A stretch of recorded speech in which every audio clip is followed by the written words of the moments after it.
Ô, gente, vamos falar do Galo Mineiro, vamos falar como estão as coisas lá na cidade do Galo com o grande jornalista Cláudio Rezende, depois da derrota do Atlético para o Fluminense, perder para o Fluminense no Maracanã, não é algo que se estranhe, mas perder de 5 realmente é um placar dilatado demais para uma equipe tão cara como o time do Atlético, uma equipe muito bem montada, com um elenco de qualidade que tem o Atlético. Então o Cláudio Rezende traz todas essas informações, porque a derrota continua repercutindo por lá, meu querido Cláudio Rezende. Fala, Rogério, um abraço a você também, a todos os amigos do Papo de Bola. Obrigado aí pelo carinho mesmo com o nosso trabalho. E o Atlético tem essa oportunidade. Amanhã, sábado, jogo 7 da noite, horário aqui de Belo Horizonte, no Mineirão, contra o Santos. É mais um clássico do futebol brasileiro, para o Galo se recuperar, né? Para mostrar que aquilo que aconteceu na quarta-feira foi algo fora da curva, foi algo inesperado e que não vai voltar a acontecer. É o que todo mundo espera. A cobrança da diretoria na comissão técnica do Turco Mohamed e também no grupo de jogadores já começou naquele dia mesmo, no pós-jogo. Então, o Atlético consciente e todo mundo sendo cobrado dentro das suas atribuições para que o Galo possa retomar os trilhos. Sobre treinador, viu, Rogério? Muita gente aí questionando a gente, né? Questionando a quem acompanha o dia a dia do Atlético, e muita gente me pergunta, e o Turco Mohamed vai ser demitido? Olha, não tem, por enquanto, movimentação da diretoria do Atlético para mudar o comando. Até porque o cenário já era complicado no início do ano, para se buscar um treinador. Aí vamos lembrar que o Galo demorou aí alguns dias, né, semanas, para definir o substituto do Cuca. Chegou-se ao nome do Turco Mohamed, que não era o primeiro da lista, a gente sabe que isso é verdade. E agora o Flamengo mesmo foi buscar o Dorival Júnior, que estava no Ceará, bem esquecido, né? E o Galo não pensa neste momento, por enquanto, lógico, é a situação de momento. E o Cuca também, eu conversei com o Cuca, porque o Flamengo procurou o Cuca. O Corinthians também deu uma sondada nele recentemente, antes de trazer o Vitor Pereira, o português. E o Cuca continua com a ideia, Rogério, de que não vai trabalhar esse ano. Então o torcedor do Atlético não precisa pensar em Cuca, porque ele não vai assumir nenhum clube em 2022. É corrigir e seguir, nesse caso, apoiando o Turco Mohamed, é a ideia da diretoria.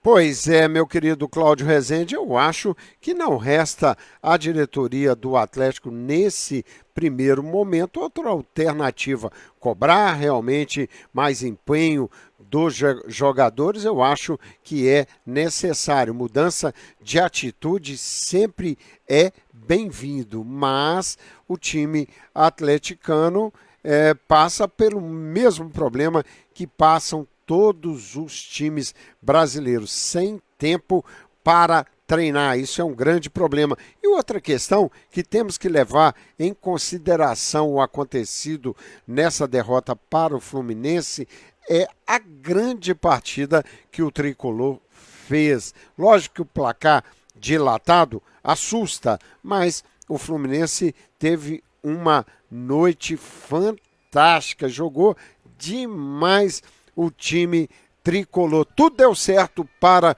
o Fluminense e alguns jogadores se destacaram demais. Luiz Henrique, Arias, inclusive Ganso, fazendo uma partida que há muito tempo eu não vi o Ganso jogar tanto de forma competitiva contra um grande time como é o time do Atlético. Ele fez boas partidas esse ano já no Campeonato Carioca, mas nós temos que convir que enfrentar o Atlético Mineiro dentro do Campeonato Brasileiro e ter a atuação que ele teve nesse jogo foi fantástico. Este é o programa Papo de Bola. Voltando ao Atlético, o Atlético se mantém no G4, mas encerra a rodada com a quarta pior defesa do Campeonato Brasileiro. Na realidade, foi um duro golpe a derrota 5-3 para o Fluminense e, mais do que nunca, gerou cobranças que se justificam, não é isso?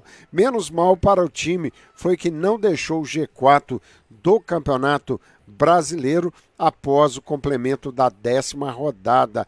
Caiu apenas uma posição e agora é o quarto colocado com 16 pontos, 3 atrás do time do Palmeiras. Além da pressão, o resultado desastroso no Maracanã fez com que a defesa do Galo terminasse a 10ª rodada como a quarta mais vazada na competição. São 13 gols sofridos. Olha, mas nós temos que levar em consideração que o Atlético sofreu 13 gols em 10 jogos, mas sofreu 5 num jogo somente, que significa algo em torno de 37, 38% dos gols sofridos. Então, temos que levar isso em consideração e o Atlético não tem que apagar essa derrota e sim fazer com que essa derrota sirva de lição para consertar os erros e colocar o carro nos trilhos novamente. Esse é o meu pensamento em relação ao que ocorre com o Atlético Mineiro nesse momento. Agora, vamos saber como que o Atlético está se preparando para um jogo dificílimo, que o Atlético não conseguiu nem treinar, jogou na quarta e amanhã entra no Mineirão, enfrentando o Santos mais do que nunca, precisando do apoio da sua torcida. Não é isso, Cláudio Rezende? Como vem o Galo amanhã contra o Santos? Para esse duelo contra o Santos, o Atlético amanhã vai ter mudanças no time. Mas o que eu acredito mesmo, tem que ter uma mudança de postura, de comprometimento, porque o Galo jogou 110% contra o Palmeiras, né? A gente falava sobre isso. E contra o Fluminense, o time já mais apático, não correu tanto, deu muito espaço ao adversário, estava desorganizado, é verdade, mas faltou muita coisa ali, né? Na quarta-feira. E para hoje, o Arana está de volta à lateral esquerda, no treinamento de hoje ele já esteve, então vai ser confirmado nesse duelo de sábado contra o Santos. Estou acreditando em Everson no gol, Mariano na direita e o Arana na esquerda. O Nathan Silva está suspenso, então deve jogar Hever ao lado do Júnior Alonso. Meio campo com Alan, Jair, Nátio Fernandes. O ataque com Sacha, Hulk e aí uma interrogação. Vai o Ademir mesmo?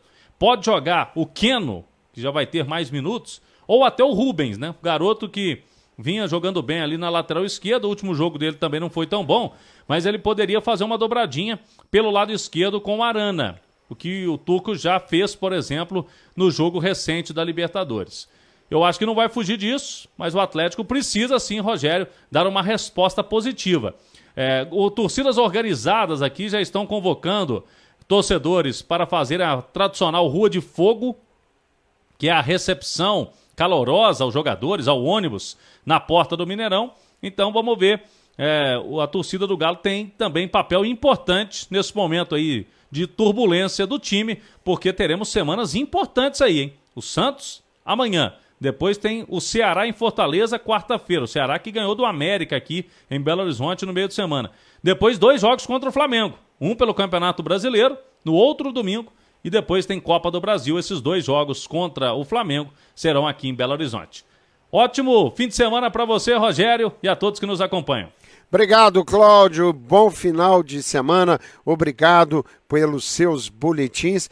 Acho que talvez, se tiver já numa condição melhor, esteve no banco de reserva contra o Fluminense, entrou um pouquinho, seria interessante a volta do jogador Keno, até também, meu querido Cláudio Rezende, pensando na preservação do jogador Ademir, que sempre teve boas atuações no Atlético quando jogava e entrava no segundo tempo e aproveitando os contra-ataques, a sua rapidez nos contra-ataques. Agora, o futebol do Ademir está muito previsível e isso, a meu ver, tem desgastado o Ademir, não tem tido boas atuações, mas é um cara importante para o grupo do Atlético. Então eu acho que preservá-lo e quem sabe um jogo para dar mais rodagem para o Keno de repente